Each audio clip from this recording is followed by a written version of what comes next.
The first day of December was marked in the mental calendar of Pete and Cynthia Hall as the day they get festive.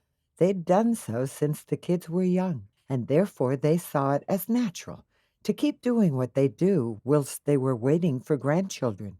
Well, that was the excuse they used to those who couldn't see why a middle-aged couple with busy lives would make such a big thing of trees and decorations and a particular date so far away from the main event.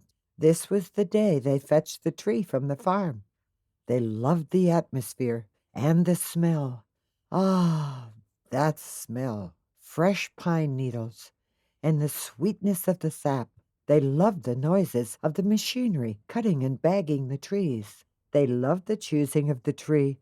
Particularly, they always chose a Norwegian blue spruce, and always about 6 feet tall. So you would think, maybe, that they would be in and out in minutes. Think again. The whole visit was at least 2 hours, and that was without queuing. The starting point was always a stroll around to absorb the atmosphere before they began their quest. The seeking out of that one perfect specimen of a 6-foot blue spruce alone took at least an hour. It involved both of them examining separately for general condition and structure. Then each would stand back with tilted head, inspecting the shape and overall wow appeal, whilst the other would hold the tree with prickly needles up to their armpits.